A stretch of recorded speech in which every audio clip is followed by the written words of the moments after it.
मांग संख्या 30 और 31 होगी। मांग संख्या 18 और 19 पर बोलने का मौका दिया। मैं आपको और मेरी पार्टी के लोगों को धन्यवाद देना चाहूँगी। आज कारागृह और पुलिस पर बात हो रही है।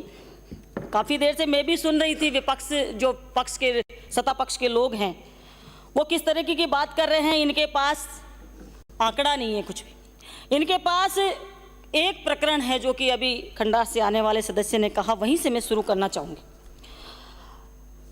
कि इन्होंने कन्हैयालाल की बात करी। कन्हैयालाल प्रकरण जैसे प्रकरण 1 डेढ़ सवा साल में बहुत सारे हो गए, उन पर गौर नहीं किया किसी ने। और उस कन्हैयालाल प्रकरण की सारे राजस्थान को पता है कि मुख्यमंत्री जी जाते हैं, उनके बच्चों को नौकरी देते हैं, मुआवजा देते हैं, डीवाईएसपी को सस्पेंड करते हैं। और आज क्या हो रहा है, जो डीवाईएसपी का सस्पेंड हुआ वो ट्रैप हुआ, 3 बार सस्पेंड हुआ। आज उसी डीवाईएसपी को बहाल करने की बात कर रहे हैं, उसको दोष मुक्त करने की बात कर रहे हैं। जिसको ट्रैप किया गया, यहीं जो अधिकारी बैठे हैं उन लोगों ने ट्रैप किया और आज उन्हीं से जांच चेंज करवा कर उसको बहाल करने की बात कर रहे हैं। कहाँ है नीति, कहाँ है न्याय इनके पास में? और जिस आप बड़ी बड़ी बात करते हैं, जाइए उस गहराई के अंदर कि कौन सा अधिकारी है जो इतना बड़ा कारोबार वहां उदयपुर में कर रखा है। एनआरआई को ठगता है, बाहर के लोगों को ये देखकर ठगता है कि किसके पास कितना मोटा पैसा है, डिस्प्यूट जमीनें करता है, उसके बाद में उसको खरीदता है। और ऐसा बहुत गहरा प्रकरण है जिस पर सरकार लगी हुई है कि उसको दोष मुक्त किया जाए, उसकी जांच दोबारा से करवाने का प्रयास किया जा रहा है। उसका लेटर जारी हो चुका है।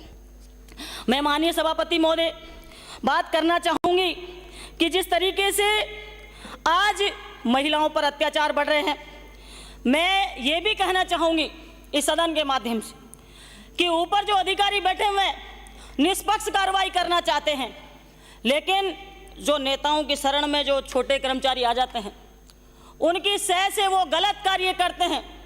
जब उनकी आदत पड़ जाती है तो नेताओं की परवाह नहीं करते, फिर वो खुद ही गलत कार्य करने में लग जाते हैं। तो मैं कहना चाहूँगी कि इस प्रकार के प्रकरणों पर रोक लगनी चाहिए।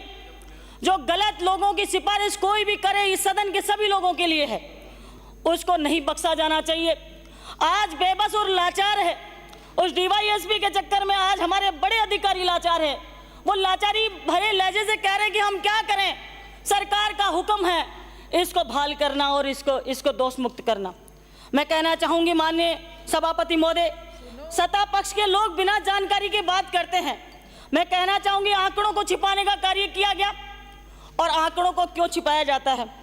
पहली बात तो हमारी सरकार में किया कि सारी की सारी एफआईआर आधिकारिक रूप से दर्ज होनी चाहिए। कोई भी व्यक्ति अगर एफआईआर दर्ज कराने जाता है उसको पूरा अधिकार है, लेकिन आज उस अधिकार को छीन लिया गया। आज आंकड़े छुपाने के लिए एफआईआर दर्ज नहीं होती है थानों के अंदर। SC ST पर महिलाओं पर अत्याचार हो रहे हैं, बालिकाओं के रेप हो रहे हैं, और उसका आंकड़ा भी आप सबके सामने है। क्या ये झूठे आंकड़े हैं जो अखबार में आते हैं, इन पर भी कार्रवाई करोगे आप लोग? ये अखबार में जो आंकड़े आए हैं इन पर आप क्यों मौन हैं? आप लोग देखिए कि किस प्रकार आपका परसेंटेज महिला अत्याचार, बालिकाओं पर, और जिस तरीके से आज की जो व्यवस्था बन गई है, FSL रिपोर्ट कितने महीनों में, सालों लग जाते हैं। 30 दिन का इसमें टारगेट होना चाहिए। मैं मांग करना चाहूँगी जिससे कि वो टाइम पर उनको न्याय मिल सके। आज ये देखने को मिल रहा है कि जिस तरीके से बालिकाओं पर शोषण के मुकदमे दर्ज होते हैं, जिस तरीके से वो बेबस और लाचार होकर उन पर दबाव बनाया जाता है, आखिरी में उन्हें समझौते किए जाते हैं। ऐसे प्रकरण बहुत सारे हैं, लेटेस्ट प्रकरण है। और राजस्थान, दरिंदगी में राजस्थान पहले नंबर पे आ रहा है। आज मैं कहना चाहूँगी आपको, राजस्थान हमारा महिला अत्याचारों में 4थे नंबर में देश में, और दहेज हत्या के मामले में 4थे स्थान पर है, और महिला अत्याचार में 3रे नंबर पर है। आज मैं कहना चाहूँगी जिस तरीके से इन्होंने सबके सब आंकड़े छुपाने का प्रयास किया गया, आज राजस्थान के अंदर हर दिन 49 लोग गायब होते हैं, उनके अंदर 76% महिलाएं गायब होती है। और आज की जो पुलिसिंग है, नीचे जो सिस्टम खराब हो चुका है, उसके अंदर पुलिस को पुलिसिंग करना ही भूल चुकी है। और कैसे भूल चुकी है? आप लोगों को बहुत बड़ा, आप लोगों को उदाहरण अभी मैं दूंगी आगे। और लापता होने वाले बालकों में सबसे ज़्यादा नाबालिग बच्चियां हैं, 16% नाबालिग बच्चियां शामिल है। मैं कहना चाहूँगी सभापति महोदय, दलितों के आज आज़ाद भारत के अंदर दलितों पर आज भी अत्याचार हो रहा है। कई ऐसे जिले हैं जिनके अंदर SC ST के लोगों को दूर बिठाया जाता है और वहीं लौटा रखा जाता है। आज उन पर लगाम लगनी चाहिए, उन पर कार्रवाई होनी चाहिए। कई सारे कर्मचारी दूसरे इलाकों से जाते हैं, उनका भी शोषण होता है, इसको भी लेकर बात होनी चाहिए। कानून का शिकंजा उनको ऊपर भी होना चाहिए। आज बंधक बना लिया जाता है, मारा जाता है, पीटा जाता है। मेरे इलाके का एक बालक किसी मैटर के अंदर उसको पॉक्सो का मुकदमा दर्ज होता है। हमारे यहाँ उप मुख्यमंत्री SC के हैं और उस SC के बालक के लिए सिफारिश करते हैं कि निष्पक्ष जांच होनी चाहिए, लेकिन आज तक उसकी जांच नहीं होती है। आज भी वो पेंडिंग चलता रहता है। लेकिन पिछली बार मैंने जब सवाल लगाया उसके अंदर उसमें FIR दे दी जाती, FIR दिखाई जाती है। सच क्या है, FIR है या जाँच चल रही है, ये भी पता नहीं। इसकी जाँच होना जरूरी है। अस्पताल के बाहर इसमें एक और नशीले पदार्थ बेचे जाते हैं। मैं कहना चाहूँगी, आ कहाँ से रहे, इसकी भी जांच होनी चाहिए। आ कहां से रहे? सत्तापक्षी लोग आरोप लगाते हैं कि आपने ये कर दिया, वो कर दिया। अरे आपकी सरकार है 7 साल से, अब इस पर रोक क्यों नहीं लग रही है? रोक एक दिन में लग जाती है अगर मन में इच्छा शक्ति, दृढ़ शक्ति हो तो। मैं कहना चाहूंगी सभापति महोदय, जिस तरीके से सामने से बोले जा रहे हैं, आरोप प्रत्यारोप लगाए जा रहे हैं, हमारे लोगों को बोलने नहीं दिया जाता। हर एक छोटी छोटी बात बड़ा सोच समझ के मुझे बोलना पड़ रहा है। आज जिस तरीके से सदन के अंदर जो प्रस्ताव लाया गया, उसमें मैं सोच रही हूं कि इस सदन के अंदर हम जनता की आवाज़ उठाने के लिए आते हैं, वहाँ से पूरा कोर्ट चला कर नहीं आते हैं, कि जस्टिस करके नहीं आते हैं कि ये बिल्कुल सही है, इसको ही पेश किया जाना चाहिए। हम यहाँ मांग करेंगे, उसकी जाँच होगी, उसके बाद सच्चाई क्या है उसके ऊपर काम किया जाएगा। मैं कहना चाहूँगी, जिस तरीके से आंकड़े मैंने निकलवाए, आंकड़ों में सब में माइनस किया हुआ है, लेकिन एक आंकड़ा मुझे पकड़ में आया है कि वर्ष 2023 से 24 माह दिसंबर तक संपत्ति संबंधी अपराधों में अदम वकुआ, चालानी एवं बरामदगी प्रतिशत की तुलनात्मक इसमें सारणी लिखी हुई है। डकैती, लूट, नकबजनी और चोरी, इसके अंदर इन्होंने 23 और 24 का आंकड़ा तो समानांतर दे दिया। अदम वकूफी प्रतिशत में तो इन्होंने समानांतर दे दिया, चालानी प्रतिशत में इन्होंने थोड़ा थोड़ा आगे पीछे कर दिया।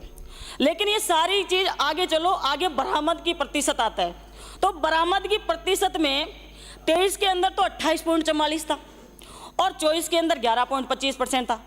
तो इसमें ये फेल हो गए, क्योंकि बरामदगी कहाँ से लाएंगे? ये तो कर सकते हैं आंकड़ा, लेकिन बरामदगी घर से थोड़ी ला सकते हैं। इसमें बड़ा अंतर आ गया इनको, तो यहाँ ये चीज़ पकड़ में आई। बाकी तो इन्होंने सरकार की तरफ से आदेश था कि भाई सही से आंकड़ा थोड़ा ठीक ठाक देना, और ठीक ठाक भी इसलिए आज अपराधी डरने लग गया है। आज अपराधी भय मुक्त हो गया है। आज जो फरियादी जाता है थाने के अंदर, आज FIR दर्ज कराने से डरता है वो कि मेरी FIR पे कार्रवाई होगी या नहीं होगी, और कार्रवाई हो नहीं रही है। क्योंकि आज कार्रवाई इसलिए नहीं हो रही है, मैं आपको बताना चाहूँगी कि आज कार्रवाई इसलिए नहीं हो रही है क्योंकि जो पुलिस है नीचे की, वो नेताओं की शरण में है। लेटर जाते हैं, इसको यहाँ लगाना, इसको यहाँ लगाना, इसको यहाँ लगाना, इसको यहाँ लगाना, तो वो क्यों करेंगे किसी की परवाह? वो करेंगे अपना धंधा। जो इलाके के अंदर, सवाई माधोपुर जिले के अंदर 110 किलोमीटर का नदी क्षेत्र है, लेकिन पूरी की पूरी पुलिस उसके अंदर लगी हुई है। चाहे 112 की गाड़ी हो, वो भी उसी काम में लगी हुई है। अभी सुबह ही मेरे पास फोन आया कि साहब 112 की गाड़ी ट्रैक्टर पकड़ो। ये महिला सुरक्षा के लिए दी गई है, ट्रैक्टर पकड़ने के लिए दी गई है? और क्या ये पुलिस का ही अधिकार है? ज्वाइंट कार्रवाई क्यों नहीं हो रही है इसके अंदर? तो इसके अंदर बहुत बड़ा भ्रष्टाचार है।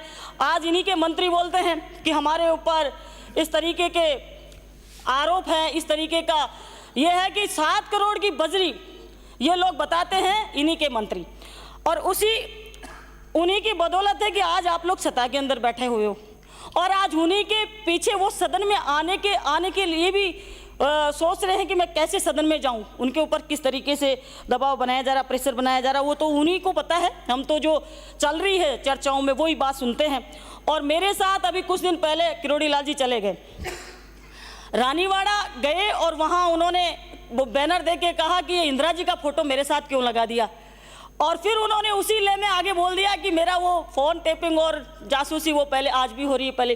तो उनका ये कहना था, और उसके बाद 2-3 दिन बाद मेरे को भी सूचना मिली कि इंदिरा जी आप भी सावधान रहना, क्योंकि आप भी सीएम के खिलाफ बोलते हो और आपको भी किरोड़ी लाल जी के साथ देखा गया है, इसलिए आप भी थोड़ा सावधान रहना।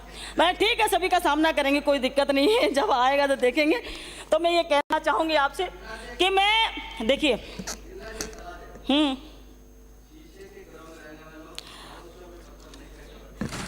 ये आपके लिए है, ये आप लोगों के लिए है। आप लोग जिधर से इधर आरोप लगाते हो ना, मैं ये कहना चाहूंगी कि 1.25 साल हो गया आपको, कार्रवाई करिए ना। क्यों ऐसा ही भर्ती रद्द क्यों नहीं करते हैं? क्यों किरोड़ी लाल जी को नहीं मनाते हो आप लोग? कहाँ मजबूरी है तुम्हारी, ये चीज बता दीजिए मुझे। मैं मांग करना चाहूंगी कि जहां जिलों के अंदर SC/ST के प्रकरण दर्ज होते हैं, वहां पर SC/ST का कोई अधिकारी हो तो ज़्यादा बेटर रहे, ताकि उन लोगों को, आज भी SC/ST के लोगों को न्याय नहीं मिल रहा है। अभी खंडार से, मेरे जिले से आने वाले माननीय सदस्य ने बोला, मैं कहना चाहूंगी कितना वायरल हुआ है, मेरी फेसबुक पे देखिए, इनके जो कर्मचारी उस महिला को घसीट रहे हैं वो SC की है, इनके क्षेत्र की है। वहां तक ये लोग नहीं सोचे, उतर कर उनसे बात करना नहीं चाहते हैं। इससे ज़्यादा क्या हो सकता है? सत्ता पक्ष के लोग हैं, जो लोग जो करना चाहे, मतलब वो बेचारी महिला है, न्याय मांग रही है, मेरा भाई खत्म हो गया, और उसको इनके जो साथ में रहते हैं अपराधी किस्म के लोग हैं, उनकी जांच करवा लीजिए। मैं कह रही हूँ वो जो लोग महिला को घसीट रहे हैं वो, आज मैं कहना चाहूँगी SC/ST सेल में SC/ST का अधिकारी हो जो, ताकि उनको न्याय मिल सके। और आप लोगों को यही मैं बताना चाहूँगी कि जिस तरीके से अपराध बढ़ रहा है, क्यों नहीं बढ़ेगा अपराध? जोगाराम जी बात बात में कहते हैं ये नहीं बोल सकते, वो नहीं बोल सकते। क्या ये अखबारों की कटिंग फर्जी है जिसमें ये कहा जा रहा है कि सारी FIR दर्ज करने से लेके पूरी की पूरी जो प्रोसीडिंग लिखी जाएगी वो ठेके पर दी जाएगी? तो फिर हमारी पुलिस क्या कर रही है? पुलिस इसलिए ये ठेके पे दे रही है क्योंकि वो भूल चुकी है काम करना, उनको लिखना ही नहीं आता है, फाइल ही तैयार कर नहीं सकती वो, इसलिए वो इस तरीके का ठेके पे देने का काम कर रही है। मैं कहना चाहूँगी यहाँ पे हमारे गृह राज्य मंत्री जी विराजमान हैं, और इन्होंने पिछली बार हमारे जूली जी ने बोला, तब इन्होंने सवाल के जवाब में कहा आपके राज में पुलिस पिटती थी। तो ये क्या है? ठग को पकड़ने गई पुलिस टीम पर हमला, एक जवान चोटिल हो गया। तो ये क्या हो रहा है, कैसे हो रहा है? बजरी माफियाओं खनन इन पे वो चढ़ा दी गई है, मर गया है बेचारा खनन वाला जो कर्मचारी था वो। तो ये आप लोग आरोप लगा सकते हो, लेकिन आप कम से कम इतने से टाइम में आपने इतने सारे मामले हमारे लिए पैदा कर दिए कि हम आपके सामने बोल पा रहे हैं। तो ये आप लोगों की कमी ऐसा नहीं है। भगोड़ों की आप बात करते हैं, राजस्थान में स्थायी वारंटी और भगोड़े अपराधियों का गढ़ बन गया है। इसमें आप देखिए कि रिपोर्ट ये आपने दी है कि जो भगोड़े और उद्घोषित अपराधी स्थायी वारंटी, सदस्य इसके अंदर समाप्त कीजिए। इसके अंदर देखिए पेंडेंसी कितनी है, 12,826 भगोड़े हैं, जिनमें से 12,000 में से 10,891 ये पेंडिंग है, और 2,256 इनमें से 2,058 पेंडिंग है। 15,39,024 में से 13,05,74 अभी तक पेंडिंग चल रहे हैं। तो ये क्या स्थिति है इस राजस्थान की, ये हम देख सकते हैं। मैं जेल के बारे में बात करना चाहूँगी कि जिस तरीके से जेल के अंदर जो कर्मचारी हैं, वो कर्मचारी पुलिस की भर्ती की तरह ही प्रक्रिया के अंदर ही आते हैं, और उसी प्रकार उनकी ड्यूटी होती है, हार्ड ड्यूटी होती है, अंदर अपराधियों के बीच में बिना फ़ोन के रहते हैं। तो मैं मांग करना चाहूँगी कि उनका जो भत्ता, उनका वेतन, जो वेतन विसंगतियाँ हैं उनको दूर किया जाए, और उनको भी पुलिस की जिस तरीके से वेतन दिया जाता है उसी तरीके से वेतन दिया जाए। आपको सभापति महोदय मैं कहना चाहूँगी कि यहाँ हमारे राज्य मंत्री बैठे हुए हैं, तो मैं उनको बोलना चाहूँगी कि आपने जिस तरीके से राजस्थान के अंदर बहुत बड़ा हल्ला मचाया, महिला अपराध, बजरी खनन, और क्या एक और बताया, पेपर लीक। तो पेपर लीक तो अब कराएंगे तो पता चलेगा, लेकिन बजरी के अंदर आप मुझे ये बता देना जवाब के अंदर कि बजरी का खनन नहीं हो रहा क्या अवैध, और कितना बड़े लेवल पे खनन हो रहा है ये बता देना। क्योंकि मेरे, और अगर आपको पता नहीं है, अगर आपके पास प्रूफ नहीं है, तो मैं GPS फोटो आपको उपलब्ध करा दूंगी पर डे के।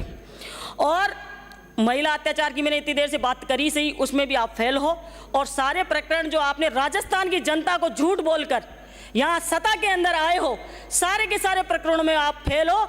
और मैं मांग करना चाहूँगी जवाब में इन सवालों के जवाब दें आप। बहुत बहुत धन्यवाद। श्री बहादुर